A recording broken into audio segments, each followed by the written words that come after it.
estamos levantando uma geração de filhos e filhas a andarem no propósito original de Deus para as suas vidas, até vermos cidades transformadas pela influência de uma geração restaurada. Tem mais uma coisa, hoje é um dia especial. A Anne não está aqui porque ela foi pregar em Jacarezinho, então hoje de manhã ela não pôde estar aqui, mas eu quero, representando a Anne como mulher, quero apresentar a cada mulher hoje de manhã. E se você puder, não precisa abrir, deixa que eu leio, em Provérbios capítulo 31, é um Provérbios muito especial, que fala a partir do versículo 10, mulher virtuosa, quem a achará? O seu valor muito excede o de rubis. Quero ver traduzir. Muito excede o de rubis. O coração do seu marido está nela confiado, e a ela nenhuma fazenda faltará. Ela lhe faz bem e não mal todos os dias da sua vida. Busca lã e linho e trabalha de boa vontade com as suas mãos. É como o navio mercante, de longe traz o seu pão. Ainda de noite se levanta e dá mantimento à sua casa e a tarefa às suas servas. Examina uma herdade e adquire-a, planta a sua vinha com o fruto das suas mãos, cinge os lombos de força e fortalece os braços. E tem mais alguns versículos, e cada versículo desse fala sobre uma característica específica da mulher. E por que eu quero hoje de manhã honrar a vida de vocês? Hoje é o dia 8 de março, considerado o Dia Internacional da Mulher, porque nós, os homens, não teríamos como viver nesse mundo se não tivesse mulher. E cada hora que minha esposa se aventura a pregar fora e ela sai, é mais ainda que a gente percebe que a casa vira um transtorno sem a presença daquela pessoa que conduz, que dá orientação e que é coluna. Então, mulheres, vocês são colunas, e eu quero declarar uma bênção sobre você hoje. Eu quero declarar primeiro o quanto Deus se importa e ama com vocês. E eu quero declarar que vocês serão inabaláveis nos projetos, nos sonhos. Eu quero declarar que vocês serão prósperas e serão frutíferas em tudo que vocês colocarem a mão. E eu profetizo tudo que foi falado aqui em Provérbios 31, que você receberá do Senhor a habilidade que é descrita em cada versículo desse. Você será uma boa esposa, uma boa mãe, uma boa cidadã. Você terá habilidade com qualquer tipo de profissão que Deus já colocou no seu coração, e as suas mãos serão ágeis. Você será supridora do que precisa ser suprido dentro do lar, e você será uma coluna para o seu marido e para os seus filhos. O seu nome, ao ser propagado, será propagado como uma mulher de honra e uma mulher de valor. E quando olharem para dentro da sua casa, eles verão que Deus ali está presente, porque você tem sido um canal de Deus dentro da sua casa para a sua família. Então nós queremos orar hoje por toda mulher que está aqui. Você não precisa ficar de pé, mas nós queremos orar por cada uma de vocês. Baixe sua cabeça agora e eu quero liberar essa bênção. Senhor, bendito seja o teu nome, nesse dia onde comemoramos o Dia Internacional da Mulher. Ao redor do mundo existem mulheres que estão sendo violentadas, vendidas, Senhor, como tráfico humano. Mulheres que estão sendo espancadas, violentadas de vários aspectos. Mulheres que são prisioneiras, Senhor, de questões emocionais, onde elas não conseguem romper por causa dos traumas. Mas nós queremos pedir hoje, em especial, livramento para aquelas que estão precisando de livramento, força para aquelas que estão precisando de força, e voz para aquelas que precisam ter voz. Nós oramos também, Senhor, por todas as mulheres aqui da nossa comunidade, e pedimos que o Senhor as abençoe. Hoje, nesse dia, mais do que tudo, que o Senhor as abençoe com sabedoria e inteligência. Sabedoria e inteligência. Que o Senhor as abençoe com o discernimento, para que o lar de cada uma delas seja um lar inabalável, um lar edificado na tua palavra. Mas, Senhor, eu também quero pedir que, assim como elas têm um desejo profundo no coração, que o Senhor ouça agora a oração de cada uma delas e conceda-lhe, em nome de Jesus, os desejos do seu coração, aqueles que estão segundo a tua vontade. Traga a existência. Nós a abençoamos em nome de Jesus, em nome de Jesus. Se seu esposo está aqui, dê um abraço. Então, esposo, dê um abraço na sua esposa. Aproveita o momento, que é um momento especial. Se não está o seu esposo, está sua noiva, abraça sua noiva, abraça sua namorada. Isso, cada um abraça a sua, isso que eu quero dizer. Se você é solteiro, você bota a mão no coração e se abraça, vai dar tudo certo. Vai dar tudo certo no final. Todas vocês são muito preciosas, todos vocês são muito preciosas. Vamos lá, eu tenho separado algo aqui hoje de manhã. Nós estamos numa série, e eu comecei essa série semana passada falando sobre Cristo, o cristão e o cristianismo. E hoje eu quero trazer uma palavra um tanto que forte, falando sobre a nossa responsabilidade dentro do contexto ou conceito da maturidade cristã. E o que você vai ouvir aqui não é para que você diga: meu Deus, o pastor está me dando uma agulhada, o pastor está pegando no meu pé. Não, isso aqui é a palavra de Deus, e eu gostaria que cada um de nós ouvíssemos. Embora seja o dia da mulher, essa palavra não é especificamente para a mulher, é para a igreja, tá bom? Então nós vamos começar. Se você puder abrir a sua Bíblia comigo,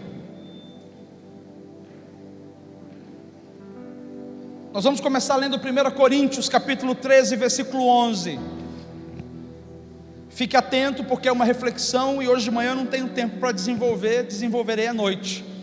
Mas 1 Coríntios capítulo 13, versículo 11.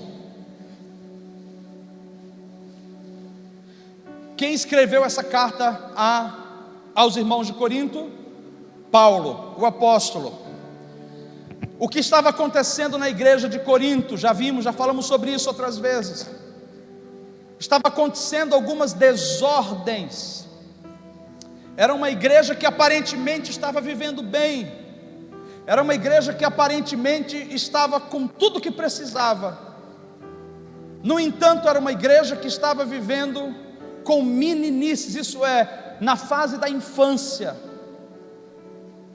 E uma das coisas que a infância gera em nós é a inconsequência. O infantil, o menino, que age inconsequentemente, ele não pensa no dia de amanhã, ele só pensa no hoje. Ele pensa em satisfazer os desejos hoje, ele pensa em saciar a sua vontade de comer hoje, ele pensa em gastar tudo hoje. E por conta dessa inconsequência estava acontecendo problemas sérios, porque eram homens adultos com cabeça de menino. Isso é, os desejos eram de homens adultos, de pessoas adultas, mas atitudes eram atitudes inconsequentes de meninos. Então Paulo aborda esse tema já dizendo para eles qual é o padrão. E ele começa em 1 Coríntios 13, 11. Quando eu era menino, eu falava como, eu sentia como, e discorria como, mas logo que cheguei a ser homem, acabei com as coisas de menino. Hebreus, carta aos Hebreus capítulo 5, do versículo 12 ao versículo 14.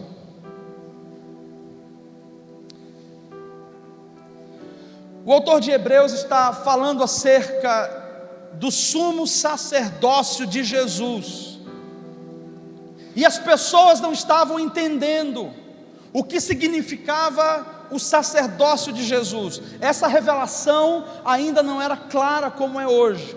Então o autor escreve assim: porque vocês já deveriam ser mestres pelo tempo, mas vocês ainda precisam que alguém venha ensinar a vocês acerca dos fundamentos da fé, isso é, das coisas básicas.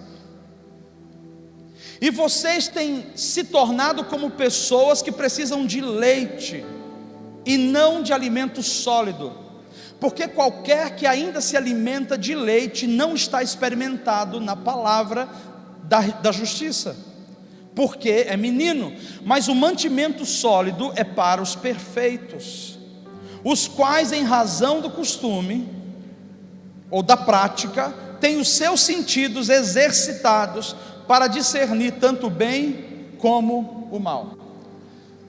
Nesse contexto que o autor escreve, ele está falando que uma das características das pessoas maduras é o discernimento. É o discernimento entre o que é certo, o que é errado, entre o bem e o mal. Essa característica Deus nos dá de maneira natural. Você vai crescendo, você vai se desenvolvendo, e Deus vai colocando em você essa característica de você poder escolher, de você poder decidir, de você poder saber: isso eu não posso, isso eu não devo, eu não vou me envolver com isso. A razão pela qual eu estou usando essa base, e eu falei para você que vai ser uma palavra muito específica e uma palavra forte também. A razão pela qual eu estou usando essa base, estou sentindo que está um microfone aqui, querido, um pouquinho. A razão pela qual eu estou usando, a razão pela qual eu estou usando essa base é para nos mostrar que existe um padrão de cristianismo que Deus deseja que a gente viva. Então, que tipo de igreja nós somos? Somos uma igreja madura ou somos uma igreja imatura? Somos uma igreja que sabe discernir entre o bem e o mal, ou somos uma igreja inconsequente que flertamos com o mal, que nos envolvemos com o mal e não pensamos que toda ação e atitude trará consequências para as nossas vidas, para a nossa família, para os nossos recursos e nos nossos ministérios? O que a palavra está nos explicando hoje aqui, na verdade, é uma correção ou uma admoestação, nos chamando hoje a avaliar a nossa postura de igreja. E eu quero trazer para você alguns contextos bem específicos, porque quando Paulo começa a falar sobre menino, ele estava dizendo: um dia eu já fui menino e hoje eu não sou mais menino, hoje eu sou um homem, e por isso eu preciso deixar das coisas de menino. Ele estava dizendo: eu preciso deixar de ser inconsequente. Dentro do contexto do cristianismo, dentro do contexto de igreja, de vida eclesiástica, chegou o tempo de não mais estarmos nas fraldas. Chegou a hora de amadurecermos como igreja e entender o nosso papel.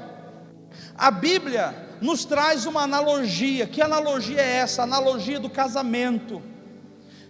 Vai acontecer um dia onde nós iremos nos encontrar com Cristo, e a Bíblia se refere a esse momento como um casamento, onde Cristo é o noivo, é o cordeiro que se entrega, é o noivo, a igreja é a noiva. Nesse contexto onde o noivo se encontra com a noiva, o objetivo é o casamento. Existem coisas que nós vivemos fora do casamento que podem ser muito especiais, mas existem coisas dentro do relacionamento que só pode ser vivido intensamente e plenamente dentro do casamento. Está certo que hoje no mundo que nós vivemos, as pessoas querem desfrutar de privilégios do casamento enquanto elas namoram ainda. E esse tipo de relacionamento ele não é pleno, porque ele não é abençoado. Então o que Deus está dizendo é que existe uma obra do Espírito Santo nos limpando, nos preparando, nos alinhando para que a gente se encontre com o noivo. Por favor, não se choque, mas deixa eu te fazer uma pergunta: de onde tiramos a ideia de que Jesus é pedófilo? Quem colocou na nossa mente que Jesus vai casar com uma menina? Talvez você diga: pastor, essa não é a minha ideia, eu não penso dessa maneira. Não pensa diretamente, mas indiretamente é assim que nós temos vivido como igreja. Nós estamos assentados aqui, clamando para que Ele volte, para que Ele venha, e nós queremos esse casamento, mas nós somos uma menina ainda como igreja. Paulo apresenta Jesus em Efésios como varão perfeito, como um homem maduro, que já está experimentado e que está pronto para assumir a sua noiva. No entanto, nós como noiva de Cristo aqui na terra, estamos dizendo: vem noivo, mas nós estamos com uma idade de imaturidade. Então nós não podemos ficar clamando por um casamento para que Ele venha e nos tome como esposa, se nós sequer estamos amadurecidos. E qual a razão de não estarmos amadurecidos? Qual a razão de não estarmos desenvolvidos? Quando nós olhamos para a igreja primitiva, a igreja de Atos dos Apóstolos, aqueles irmãos não tinham a Bíblia que nós temos hoje. Aqueles irmãos não tinham os pregadores que nós temos hoje. Aqueles irmãos não tinham os comentários bíblicos que nós temos hoje. Quanto tipo de Bíblia nós temos hoje? Quanto tipo de escolas ministeriais nós temos hoje?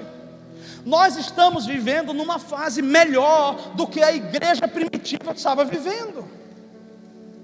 Naquele tempo os irmãos experimentaram o Espírito Santo pela obra de Deus, e eles começaram a sair pelas ruas sem treinamento algum. Eles não sabiam ao certo o que fazer, eles estavam tentando acertar, obedecendo a Deus. Nós vivemos numa época diferenciada, uma época onde nós temos de tudo, nós temos revelação, nós temos livros. E por que nós continuamos vivendo uma vida imatura? Por que nós não estamos desenvolvendo? Porque a essência da maturidade não é o quanto eu entendo aqui, não é o quanto eu conheço, não é intelecto. A essência da maturidade é o quanto eu coloco em prática aquilo que está aqui dentro como informação. Então nós estamos vivendo como obesos espirituais. Nós nos assentamos nos bancos todos os domingos, o pastor vem e libera uma palavra, o pastor ora por nós, libera uma bênção específica, e nós estamos inchando, mas nós saímos daqui, e nós somos pessoas que conseguimos discutir no Facebook, conseguimos entrar em fóruns online e falar toda a teologia e doutrina, mas não existe prática em nós. Não existe prática. Se você não tem prática e só tem falácia, você é um farsante, você é fake news. O que Paulo está dizendo é que isso é coisa de menino e nós precisamos começar a mudar. E eu quero pontuar algumas coisas para nós hoje, para que a gente possa pelo menos entender o que a palavra espera de nós em termos de cristianismo. Como que nós podemos ser uma igreja cristocêntrica, uma igreja que anda no exemplo de Jesus. E isso começa pela sua vida pessoal, no seu relacionamento com Jesus. Somos cristãos e entendemos que para ser cristãos nós precisamos seguir um exemplo e um modelo. O modelo do cristianismo é Jesus. O modelo do budismo é um modelo. O modelo do islamismo é outro modelo. O modelo do adventismo é outro modelo. O modelo do Deus e amor é outro modelo. O nosso modelo é Jesus e puramente Jesus. Então, se nós queremos amadurecer, como a palavra está dizendo, chega de estar nas fraldas, nós já deveríamos ser mestres, já deveríamos estar ensinando, porque temos mais revelação do que a igreja primitiva. O que é que nós precisamos começar a pontuar então? A sua vida pessoal com Deus. Essa não é a responsabilidade do seu pastor, essa não é a responsabilidade da sua mãe. A Bíblia diz que um dia nós estaremos diante dele e a responsabilidade é pessoal. Deus não vai cobrar de mim aquilo que o Silas tem responsabilidade de fazer. E Deus não vai cobrar do Silas aquilo que é a minha responsabilidade.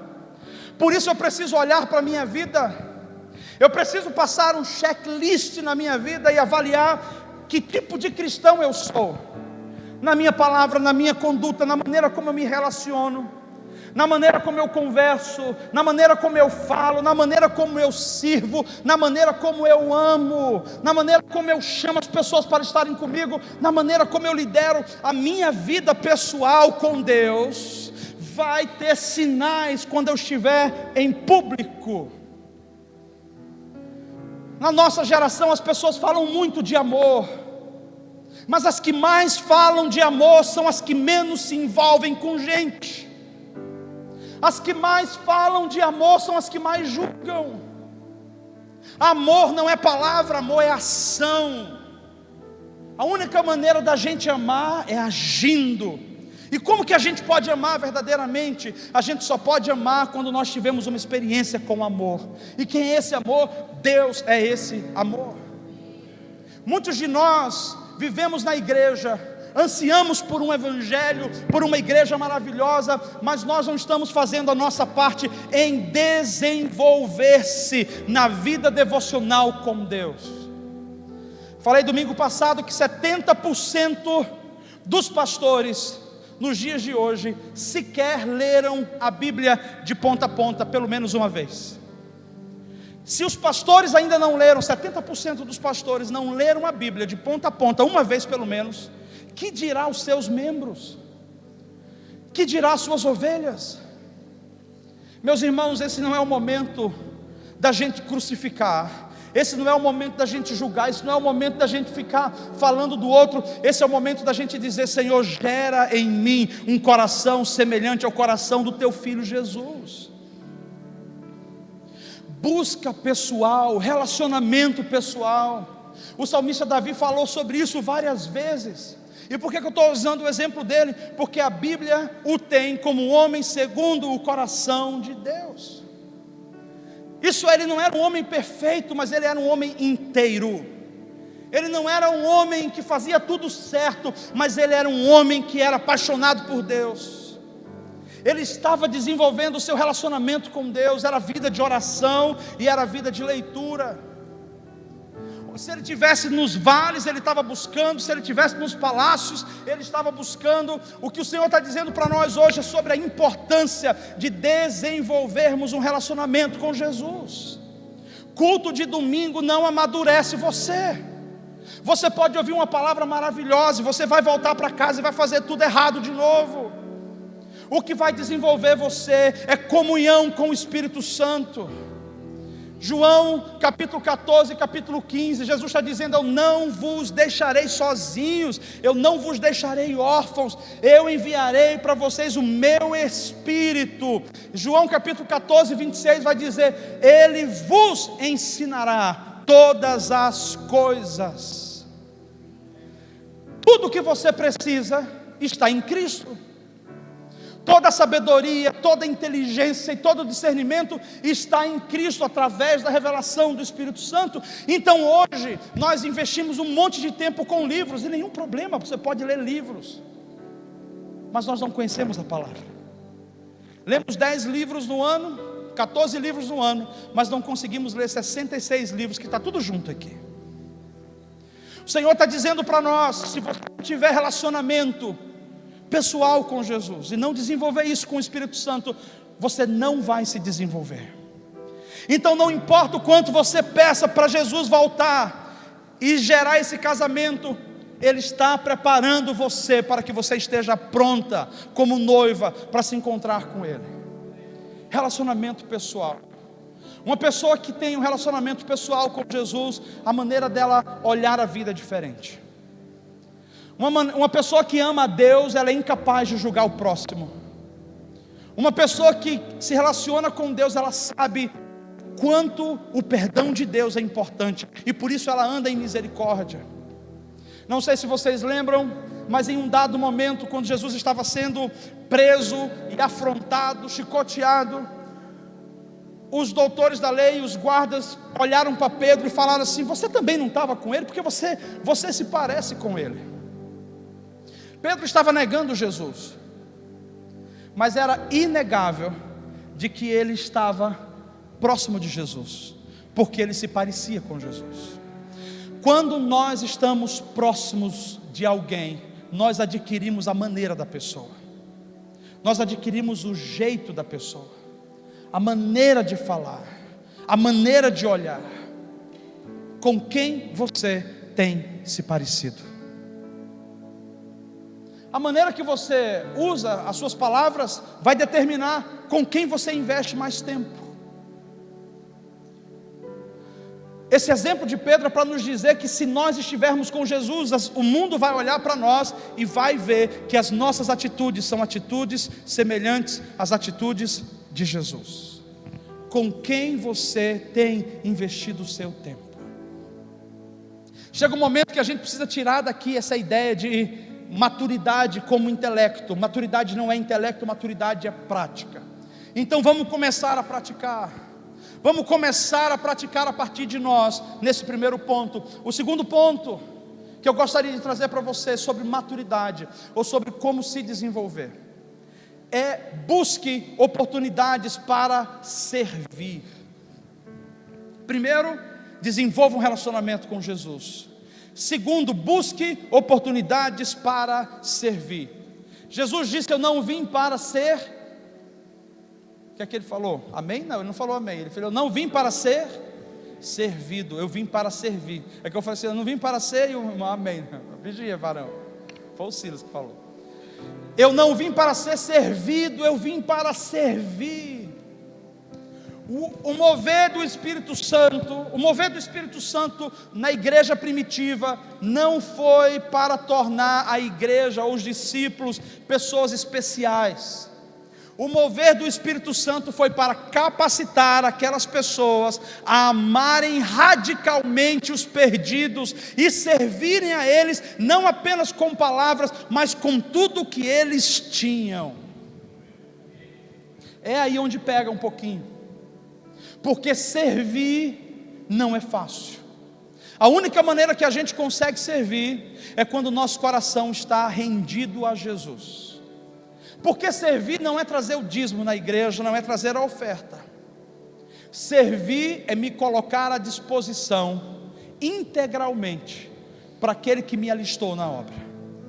Então eu sirvo com o meu dízimo, sirvo com a minha oferta, mas acima de tudo eu sirvo com o que for necessário para que o reino avance. Não precisa abrir, mas você pode anotar.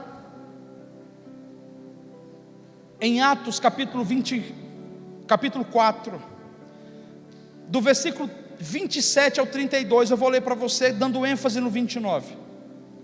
Porque verdadeiramente contra o teu filho Jesus, isso eram os apóstolos orando diante da perseguição, porque verdadeiramente contra o teu filho Jesus, que tu ungistes, se ajuntaram não só Herodes, mas Pôncio Pilatos, com os gentios e os povos de Israel, para fazerem tudo o que a tua mão e o teu conselho tinha anteriormente determinado que se havia de fazer. 29.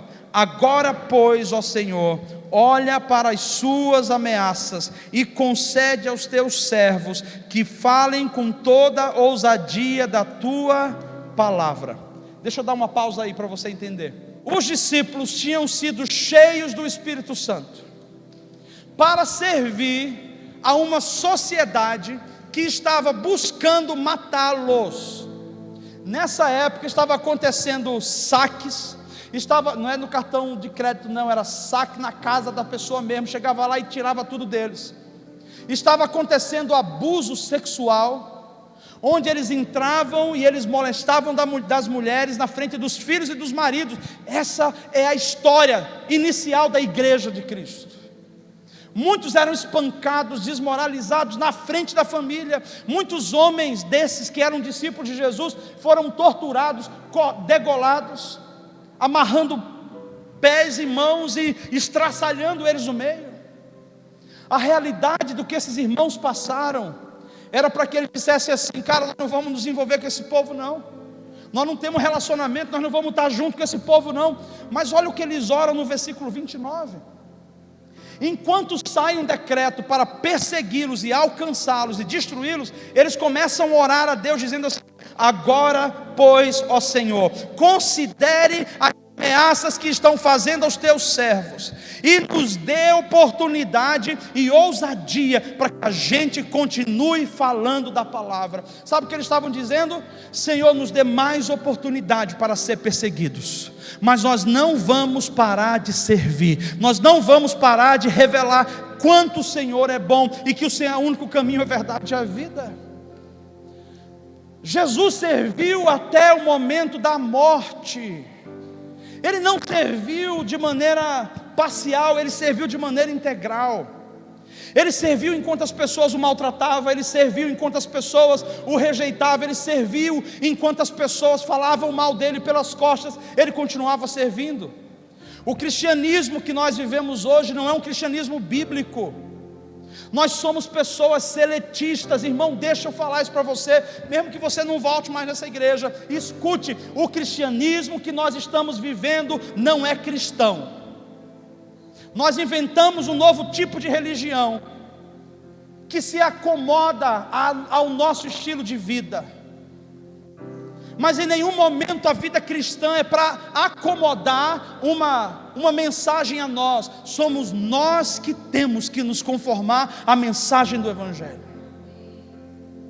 O Evangelho não está errado, o Evangelho não está desviado, então nós temos que alinhar o nosso coração, e esse ponto, serviço, é um dos pontos básicos de todo cristão. Como você tem servido? Como você pode servir? Deixa eu dar algumas ideias de como você pode servir. Você pode servir com a sua contribuição. Ao contribuir com a obra local, você está expandindo as possibilidades dessa obra avançar. Só que dinheiro não é tudo, mas é extremamente importante para que algumas coisas aconteçam.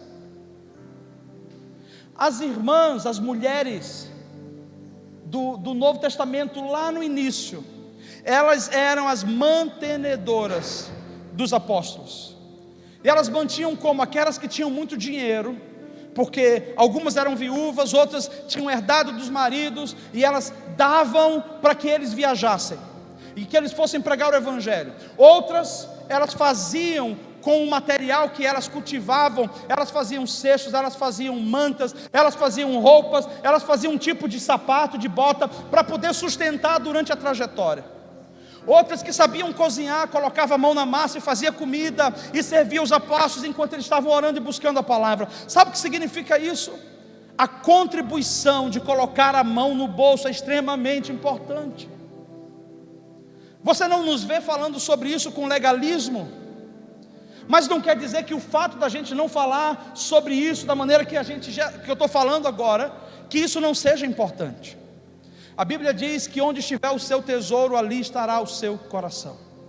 Isso é, se o nosso coração não estiver em Deus, nós vamos estar barganhando com Ele. Mas Ele está dizendo: tudo que você tem é meu, então coloque à disposição os seus recursos. Pastor, mas eu tenho medo dele me pedir tudo. Então, se Ele te pede algo e você precisa pensar em entregar, pode ter certeza, se você pensa duas vezes: se eu não sei, aquilo já é um ídolo para você. E muitos de nós temos ídolos guardados dentro dos nossos bolsos e da nossa conta bancária. Meu irmão, não se preocupe, porque aquele que te pede alguma coisa é porque ele sabe que ele já te entregou o suficiente. Sirva. Você pode procurar aqui mesmo.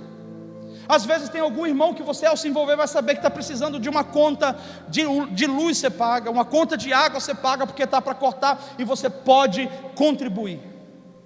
Às vezes você sabe de um projeto que está acontecendo em tal lugar, você pode contribuir. Saiba que é um privilégio no cristianismo o cristão poder sustentar a obra de Deus. E tudo aquilo que você investe, você se compromete.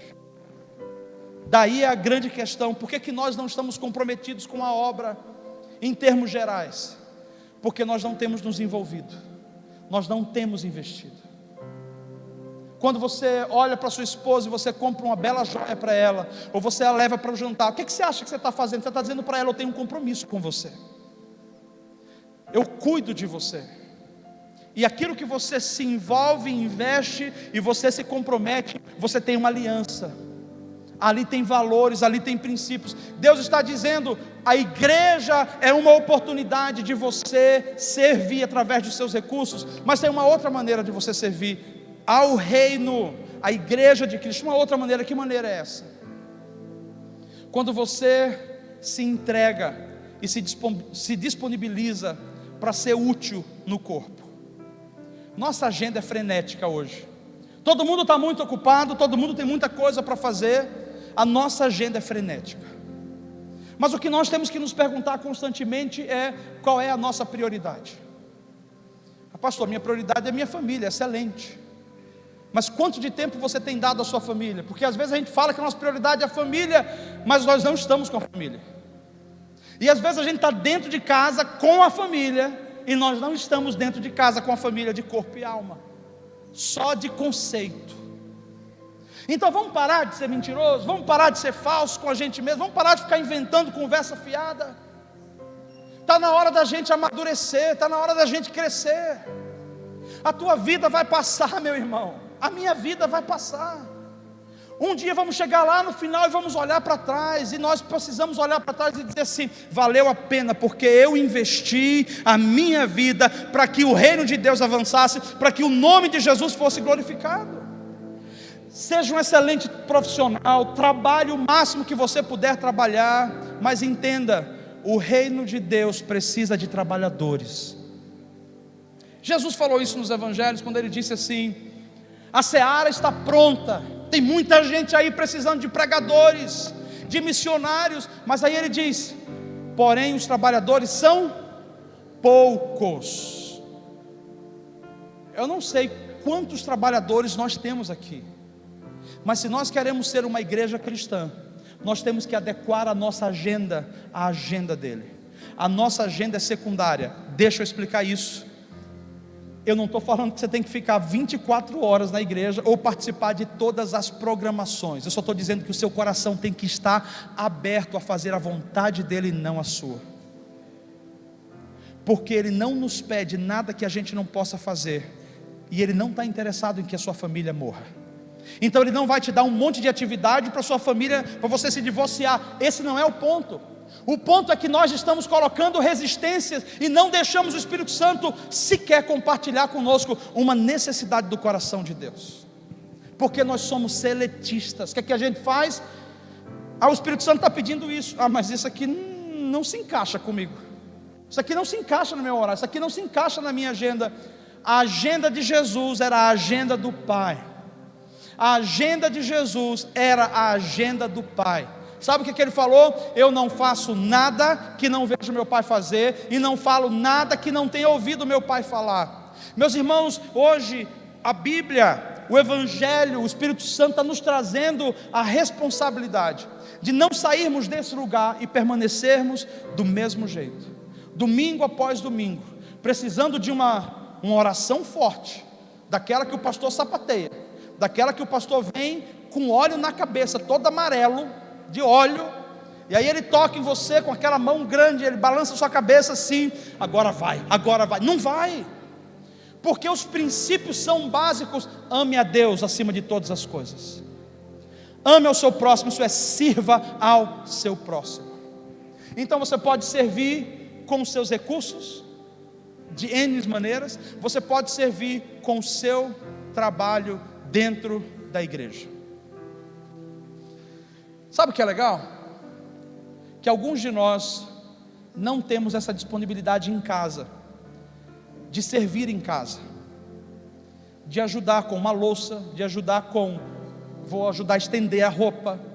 Eu vou passar o aspirador aqui, que é prático, né? Alguns maridos têm se ralado tanto, trabalhado muito. Não, eu ajudo, eu comprei aquele aspirador robô. Não é você, cara, é o robozinho, ele fica batendo assim e aspirando a casa. Alguns maridos não lavam banheiro. Algumas mulheres sequer prestam atenção na casa, no marido ou nos filhos. Elas precisam que faz aí vocês, dá o jeito de vocês, dá o pulo de vocês. Então como que a gente vai esperar que uma cultura de casa Enfim, tem um ditado, mas eu não vou falar porque não se encaixa aqui. Como que a gente pode esperar que uma cultura de casa se torne uma realidade na igreja? Você é na igreja aquilo que você é em casa. Terra, você é na igreja aquilo que você é em casa. Sabe por que a gente fica apressado para sair o horário? Para dar aquele horário, para a gente cair fora daqui? Sabe por quê? Porque nós somos crentes cinderelas. Tem a hora certinha da nossa máscara começar a cair. Então, cara, quando dá aquela hora, a gente já fica assim, ó. Sabe aquele espírito que está... A gente está desesperado, a gente tem que sair, que senão a gente vai manifestar. E a gente corre. Eu entendo, eu estou sendo dramático, estou brincando, mas avalia o fundo de verdade que tem nisso. Quanto mais tempo eu estou junto, mais isso mexe na minha agenda. Quanto mais tempo eu estou junto, mais isso mexe na minha zona de conforto. Quanto mais tempo eu estou aqui no culto, mais eu tenho que me envolver com meu irmão. E se eu não estou disposto a servir, eu quero cair fora daqui o quanto antes. Isso é qualquer coisa menos cristianismo. A igreja cristã, a Bíblia fala que eles viviam juntos. Outra maneira de servir, além de se oferecer na igreja para servir ministerialmente, para ajudar pessoas, outra maneira de servir é quando você compartilha com pessoas necessitadas do que elas realmente precisam. Eles vendiam as suas propriedades. Meu Deus do céu, pastor, mas isso é muito sério, isso já levou um monte de movimento a perder membro. Calma, que ninguém está aqui para vender nada, ninguém está mandando você vender nada, eu não. Mas e se o Espírito Santo pedir para você aquela propriedade que Ele deu para você? Não, Ele me deu, é meu, achado não é roubado, eu que decido. Presta atenção. Você já é filho do dono do ouro e da prata. A avareza nos faz ficar preocupados de sequer supor a possibilidade de Deus nos pedir algo. Isso chama-se avareza. Eu já estou com medo, então, Senhor, eu não quero nem ler a Bíblia, aquela parte que fala que eles vendiam tudo. Eu não acho que Deus queira fazer isso, e eu quero explicar por quê. Isso foi algo para a igreja primitiva. Quem quer fazer isso é o partido de esquerda. Quer que todo mundo venda tudo e que todo mundo seja igual, que tenha os mesmos recursos, que tenha as mesmas propriedades. Isso não é ideia de Deus. O Evangelho não fala sobre isso. O Evangelho fala que cada um viverá conforme a medida da sua revelação e do seu trabalho. Ô pastor, você está dizendo então que a graça... Não estou falando de graça. A graça é sobre salvação. Eu estou falando de bens, de recursos, eu estou falando de privilégio, de ministério. Isso tem a ver com o trabalho. Quanto mais você se entrega, mais você tem. Ou não é assim na vida? Quanto mais você trabalha numa empresa e mais você se apresenta, mais você sobe, mais você cresce em termos de patamares, de posições. Não há nenhum problema nisso, porque é o seu mérito, você está fazendo por merecer. A salvação você não merecia, Jesus te deu. Então isso não tem a ver com a salvação. O que eu estou dizendo é, Ele está dizendo para nós que você tem pouco, porque você semeia pouco. E você quer saber, as pessoas que mais reclamam de semeadura são as mais pobres. São as mais pobres. Porque quem não é generoso não se abre para receber. As pessoas que recebem assim, ó, tem nessa mão, e ela está falando, Senhor, para onde é? São as pessoas que mais têm. Então nós somos filhos do dono do ouro e da prata, nós temos tudo à nossa disposição. Se Ele te pedir uma casa, Ele vai te dar uma mansão depois. Não se preocupe. E se Ele não der? Você tem a mansão no céu. Pastor do céu, eu quero viver aqui disso. Eu também quero viver, eu também quero desfrutar. E aí eu tenho que entender, agrada-te do Senhor, e Ele satisfará o desejo do teu coração. Em nenhum momento Ele disse que vai abandonar você, vai largar você. O que Ele está dizendo é, não deixe com que nenhum ídolo esteja no seu coração, a ponto de você não se entregar totalmente a mim. Os irmãos vendiam tudo que tinham, e eles viviam comendo juntos. Aqui diz na Bíblia que eles comiam o dia todo. Eu não estou dando vazão.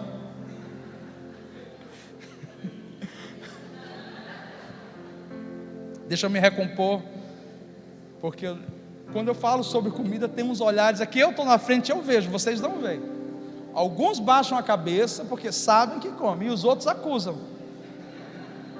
Mas comem também bastante, só tem uma facilidade de não engordar, mas você deve estar com mais colesterol inclusive, mas estou brincando, vamos lá. Os irmãos vendiam e eles comiam o dia inteiro, eles ceavam de manhã e ceavam à noite, eles iam de casa em casa. No Nordeste é normal, chegamos no Nordeste batendo na porta, e aí vizinha, tem um cuscuzinho? Paola de lá. E aí, precisava ligar na tua casa alguém para dizer, estou indo aí. Mano, você não quer ser pego de surpresa? Arruma a casa. Só que Londrina é tudo diferente, o nosso tipo de ser igreja é diferente, não tem problema. Então a gente agenda, a gente marca, e aí a gente vai na casa, chega lá, está tudo bonito. Isso é honra também, eu acho isso maravilhoso. O problema é quando isso se torna um protocolo que não pode ser quebrado. E a gente tem tanto protocolo que não facilita a nossa conexão com pessoas. Está certo que a gente tem que observar os horários, a gente tem que observar a rotina do outro, mas a gente precisa se abrir mais. A gente precisa deixar com que as pessoas tenham mais acesso ao nosso cristianismo. Eu não estou falando ao seu casamento, eu não estou falando da sua conta bancária, ao seu cristianismo. Das pessoas sentarem com você e começarem a ouvir sobre o que Deus tem feito na sua vida. Que tipo de benefício você gera à sociedade se você não compartilha do que Deus tem colocado em você? Igreja não resolve a questão da imaturidade. A imaturidade é resolvida pela prática. E eu finalizo com o último ponto. Maturidade está associada a sofrimento e trabalho. Sei que algumas pessoas oraram em espírito dizendo, vala-me, Deus me livre, está repreendido, eu não aceito. Tem problema, continue imaturo. Quantos aqui já passaram por coisa que você falou, dessa eu não passo, é daqui para a glória? Quantos já passaram por situações, seja de saúde, seja de adversidade, seja de problema que você falou, dessa eu não passo, acabou, isso aqui acabou. Parece que passou aquele trator, empilhadeira, que tem um negócio redondo, que passa por cima e deixa o asfalto bem, e você fala assim, eu estou igual desenho animado, eu posso sair voando depois que aquele negócio passou por cima de mim. Passou por situações adversas, passou por dificuldade, por tribulação, está vivo até hoje. Se vier mais, vai continuar vivo, sabe por quê? Porque eu nunca vi um cristão morrer porque ele foi perseguido. Nunca vi um cristão, estou dizendo no nosso tempo, tá? Nunca vi um cristão morrer, eles se entregaram a morrer porque eles foram esbofeteados, porque eles foram caluniados. Isso só fortalece a gente. Quanto mais tribulação e quanto mais trabalho tem na sua vida, mais você amadurece. Hebreus capítulo 12 fala que Jesus aprendeu obediência pelas coisas que sofreu. Você quer crescer em maturidade? Abrace a sua situação atual. Se ela for difícil, abrace com dignidade. Está sendo complicado, abrace com dignidade. Pastor, parece que está passando um trator em cima de mim. Não tem problema, depois que o trator passar, você será mais forte do que era antes. As tribulações da vida nos aperfeiçoam. As tribulações da vida nos tornam humildes. Quem aqui era orgulhoso? Agora que eu vou saber se você é humilde mesmo. Quantos aqui eram orgulhosos no passado? Você sabe que você era soberbo, orgulhoso, passou por poucas e boas e hoje você está melhorzinho.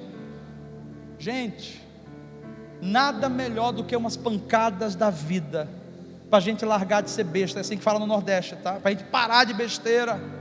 As pancadas da vida que a gente leva nos amadurece. E aí sabe o que acontece? Esses irmãos estavam se entregando para morrer, em prol do Evangelho.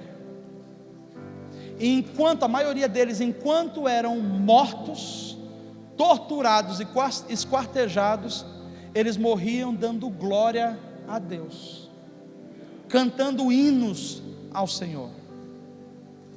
Quando nós entendemos que a tribulação e o problema vêm para nos fortalecer e nos moldar, a nossa atitude muda. Ao invés da gente reclamar, ao invés de a gente ficar blasfemando, murmurando, o que é que a gente faz? A gente começa a adorar, porque não importa o que venha contra nós, o nosso Deus está em primeiro lugar.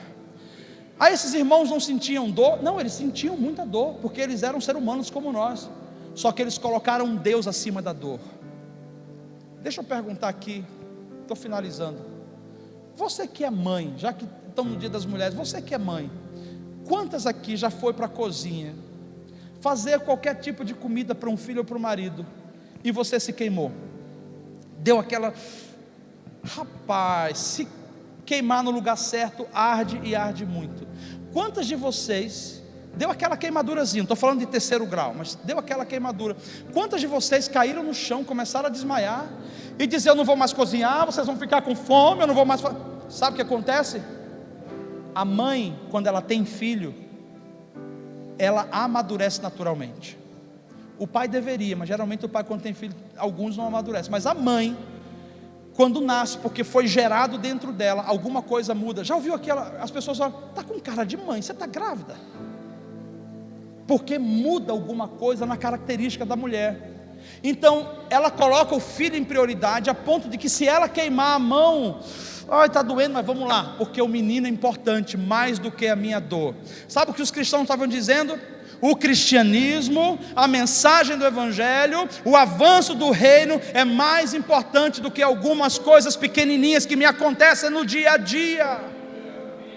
Então está doendo a minha perna, mas eu vou superar. O Bob está com a perna machucada, voou várias horas, mas está aqui, veio ontem à noite no casamento, está aqui. Um senhor dessa idade que a maioria de nós não sairia do nosso país, para viajar 2 dias de viagem para chegar aqui, aonde? Em Londrina. Sabe o que significa isso? Está doendo, mas eu não sou mais menino para poder abrir mão das coisas só porque eu estou machucado. Enquanto eu sinto a dor e continuo fazendo o que eu estou fazendo, eu estou dizendo para ele: toda honra e toda glória a ti. Mais o Senhor sofreu, mais o Senhor passou, e hoje, Pai, eu estou dizendo: pode mandar mais oportunidades, porque eu quero continuar te servindo.